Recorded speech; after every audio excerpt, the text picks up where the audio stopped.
What I will be doing here is to talk to you about some of the ideas that precedes Steve's book.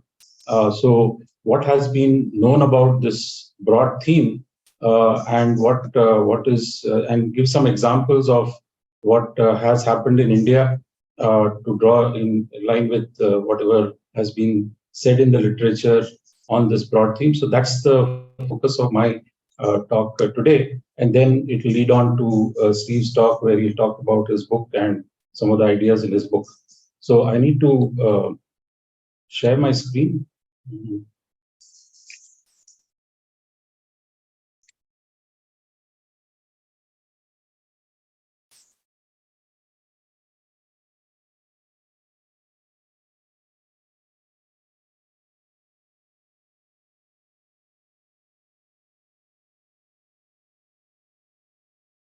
Okay, so the theme of my coverage here today will be on identifying and acting at strategic inflection points. So inflection points are points in time where there is a certain trend which is going very well, and then suddenly there is a change. So the curve changes direction, and there is a sharp or slightly sharp point at which the entire trend changes to a completely different direction.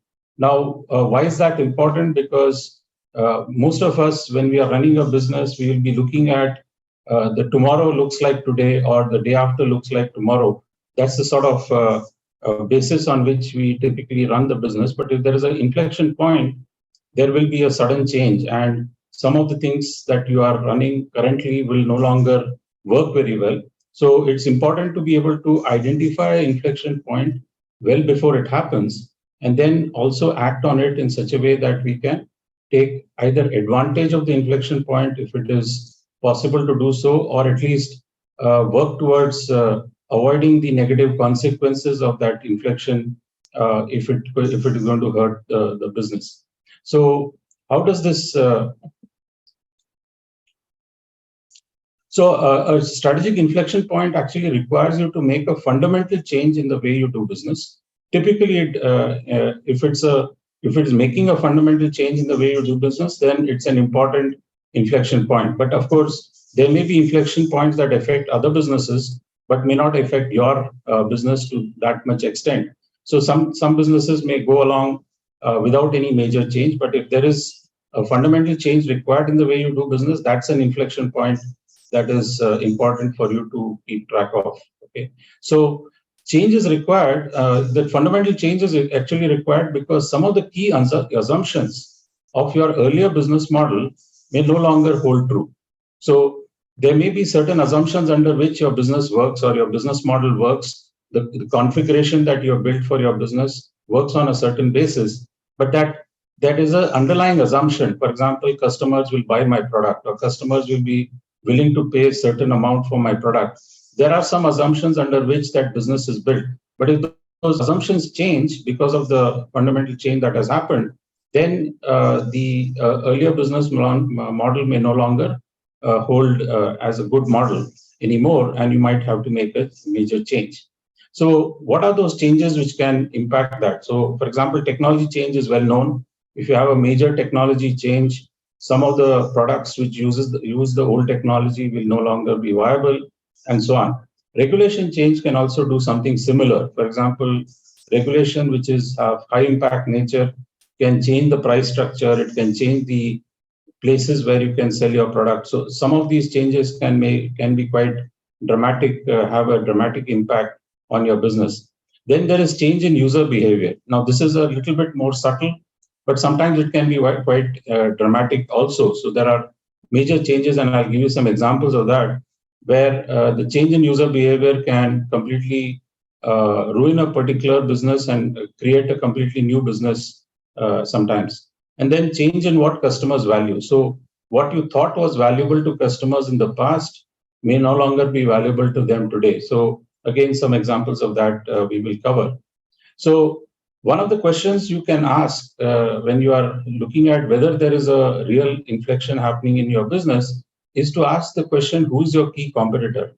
And has that competitor changed? Okay, so your competitor was, let's say, other companies making a same or similar product, but then suddenly after an inflection point, your competitor is somebody from a completely different industry who's performing something which is in line with what customers want, and your other companies which are in your industry are no longer your key major competitors. So that is a fundamental change, and if that has happened, then it's definitely worth looking at what needs to be done to take corrective action.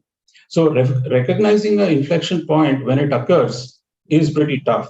However, recognizing it later when it is too late can be easier. So many of us will recognize inflection points in a post facto manner, but recognizing it earlier is where certain gains are definitely possible. So some examples of strategic inflection points over historically we can look at various points at which things have fundamentally changed for a lot of businesses. So for example, email, when email got into the picture, people could be reached much easier by email, and therefore it changed the fundamental way in which a lot of businesses were run.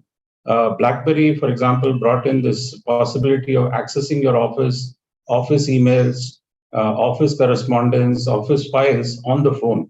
And that made you possible to do office related work outside your office when you are on the move, when you're at an airport and so on. You could really work with. So this actually changed the behavior of people, and a lot of new things became possible because of this type of introduction.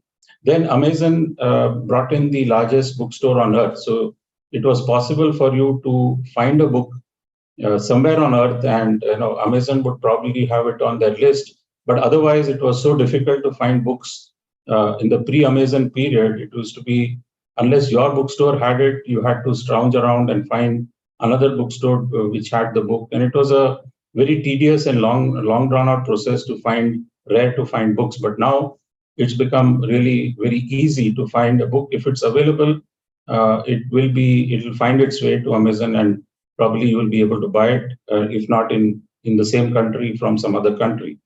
Reliance in India, for example, Reliance entered the telecom business, and they changed it very fundamentally. So they introduced a new technology. They brought in low rates. For example, the rates were something like 3 rupees before Reliance came in, and it was reduced to maybe 30 paise.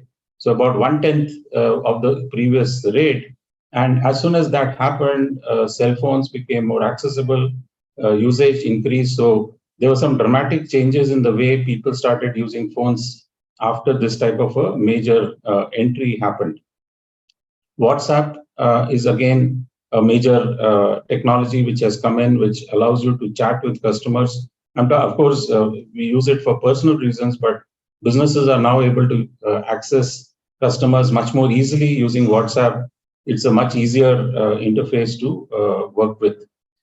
Geo, which is a more recent entry, again, they offered free internet for 6 months, and a whole lot of people who had never used internet before started using it. It sort of increased the usage.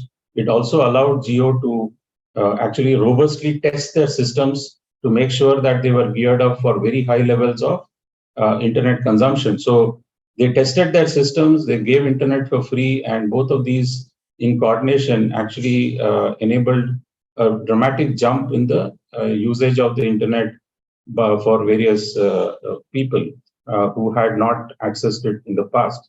And then more recently, you have the entry of the UPI and other methods by which you can freely transfer money. At least small amounts of money can be transferred at almost zero cost today, which is a dramatic change from what it was in the past, where it used to cost as much as 5% of the transaction amount to transfer money. For example, the money order from one place to another used to cost 50 paise for a 10 rupee money order. That's a huge cost for especially for poor people. And here, this free transfer of money has really made it very easy for people to transfer money to each other across the country or even abroad in some cases. So you can see that each of these technologies or entry of major companies or changing the cost structure or the way in which their customers are getting charged, all these are have been major inflection points. And post that entry, a lot of things have changed and a lot of businesses have benefited from those changes. In most of these cases, the benefits were more on the positive side, but recognizing it early and getting into that market early or using that inflection point to your advantage can be very beneficial. And you can see many of these are areas where companies have taken advantage. So how do you identify strategic inflection points, and especially how do you identify them before they really become so obvious that everybody recognizes them? So that's not very easy to do. One of the things that you can keep track of is there a major change in the cost structure of key goods? For example, ChatGPT has made it possible for you to use AI almost for free. Okay, of course, there are some restrictions on it, and maybe if you pay, you get a better service. But it's a dramatic drop in the cost of that type of an access. Leon cells brought down, completely changed the way we used laptops or cell phones. CDMA technology changed the way in which the cost structure for cell phones was done. For example, data and calls went through the same method rather than two different technologies. Online courses, for example, have brought down the cost of higher education. So you can actually do courses which are relevant for your job and do it for free. If you want a certificate, you have to pay for it, but you can actually access the knowledge for free. And if you're not too keen on the certificate, that sort of an access was never there in the past. You had to enroll in very expensive programs to learn a few things that were not easily available. So these are fundamental changes in the cost structure that actually brings down the cost of key goods. Therefore, that can lead to an inflection point. And you can see many of these have been used very effectively by companies to leapfrog and enter new markets and make changes in the way they run their business. Similarly, major changes in mass market access to services. For example, when radio came in, television came in, telephone came in, smartphone came in, each of these new devices gave much more wider mass market access to services. And therefore, it was easier to reach people with advertising or with information, with public's communication of, for example, things like medicines and so on. Many of these became much easier because of these changes in the mass market access. Then you have major shifts in your target customer's behavior. So your target customer you may be expecting people to behave in a certain way, but there is a major shift. For example, what has happened now is many of the younger people in society today in India, they are willing to spend more on experiences than on assets. For example, in the earlier generation, people used to save a lot of money to buy a house or buy a place to stay. And now people are not really bothered about that. They say, we don't want to spend money on buying a house. We would rather spend that money on experiences, like, for example, a destination wedding or a major holiday. These are the ways people are spending, and they have less money to spend on assets. Now, if you are in the business of real estate, this is going to make a big difference to how that industry will perform in the future. And some other industries will sort of come into being where since people are willing to spend more on experiences. So if there is a sharp shift in the behavior of an entire generation, and this is one example of that, then again, those can lead to interesting inflections. As for example, retiring early, people starting second careers at a later stage, people doing double careers, so they are doing two things at the same time. All these are ways by which new businesses can be created, or it can destroy old businesses in the industry, in the market. So identifying trends towards inflection, that's something you can always try to do. So there are some things which are observable, but they may be happening in a trickle. But over a period of time, you see that it has made a major change. So, for example, in India, there has been a major movement of population, rural rural youth are moving to urban locations for studying. And that means that a whole lot of people are becoming aware of products. They are buying these products and they are moving. Their family gets to know about these products because the youth has moved to a new location, which is far from the home location. So these type of movements can create demand for services and products, fashion products. And for example, there has been an impact on this due to this. Then emergence of competitive industry structures, for example, Coimbatore, Surat, all of these are very competitive industry structures. At least in India, you can see these two examples. In the UK, you have the Motorsport Valley, where 8 of the Formula One companies exist in one small area, and that cluster can give rise to a lot of industries. So there are lots of industries which operate in the Motorsport Valley area in the UK because all the Formula One companies are there, the racing tracks are there, the testing tracks are there, and so on. So all of this means that people want to be there. Those who are very good in that field happen to stay there, and so on. So same thing in Surat, you have a couple of industries which do extremely well. In Coimbatore, there is a lot of industries which are doing very well because of the industry cluster impact. And then you have co-creation of new ways to leverage partnerships. So, for example, Times of India started this new thing about investing in equity in small brands. So what they would do is they would give you, they would take equity in your company, and they would give you advertising space to market your brand at almost zero cost or very low cost. So that allowed a whole lot of small companies to put big budget or big ticket sort of ads in the newspapers which this company was running, and get access to the market much more easily. So basically, the small brand could not pay the rates that the newspaper was charging, but by using their equity or selling their equity to the newspaper, they were able to do it.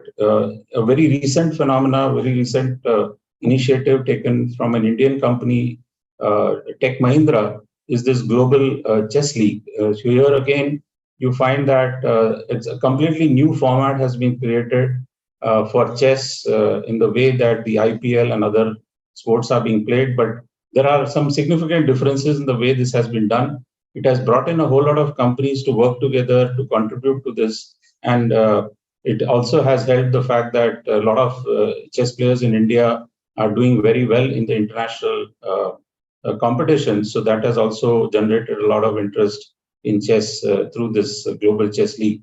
And then there are creation of new ways to access new customers. For example, sports events, other types of events, clubs, fans, office clusters. So companies are finding new ways to access new customers. And if one of those ways become fairly large, then it can lead to the trend can lead to an inflection. So these are like early trends worth looking at and keeping track of. And if there are things which are happening there which are valuable to your industry, you might want to invest in advance and see whether you can catch that trend early and take advantage of this. So one of the things that you should definitely look at, especially if you're not a large business house, is the big budget entry by a large business house, because a large business house can put in enormous amount of funds into an industry in which they are interested, and that can change the dynamics of the industry quite a bit. So any big budget entry intent by a large firm is something worth keeping track of. Okay. So, and then how do you act at a strategic inflection point? I'll just cover that, and when we close. So it is what you need to do. So you need to have an ability to make sense out of complexity and see new possibilities and an uncertain or risky future. Now, these are things that we need to develop in ourselves. What is the ability that is required to be able to make sense of and act on strategic inflection points? So making sense of complexity, seeing new possibilities. So, for example, I mentioned about the Global Chess League. the moment you see that, and you see that it has already happened, one cycle has happened, that's like a good demonstration. Okay, now can my industry or can my companies take advantage of this? This has already happened. Let's see what I can do with it. Is there any opportunity there? So basically, we are making sense of what's happening outside, seeing new possibilities and seeing whether there are opportunities to collaborate, to take advantage, and so on. Acumen to see a new trend towards inflection. Of course, this is something that develops over time. It's not something that we are born with, but our experiences sort of build an acumen for us, an ability to see its impact and seize on it as rapidly as possible.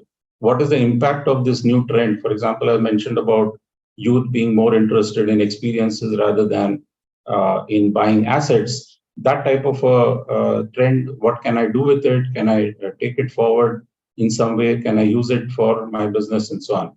And then there is another concept, which is what is called an affordable loss. So it's not always possible to predict everything, but if you can take an affordable loss and make a small bet on what you think may fructify in the future, that's something that can give you a chance to exploit something that's not yet happened, but you are taking a bet.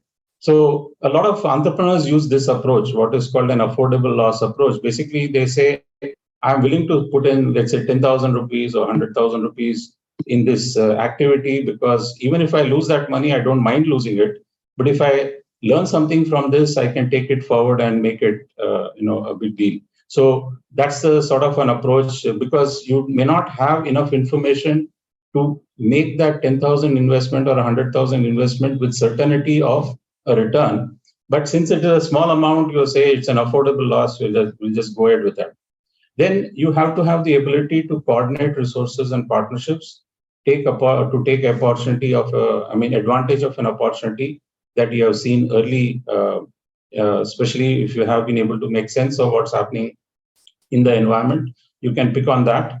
And then you should be also mindful of the implications on all key stakeholders. So whenever you come up with a new way of doing things or a new plan, some stakeholders will be better off, some stakeholders will be worse off. So you need to see what is the implications for all types of stakeholders who may be involved. And sometimes the stakeholders themselves may change because of the inflection point. So somebody who is a key stakeholder becomes less important, and some new stakeholder becomes more important.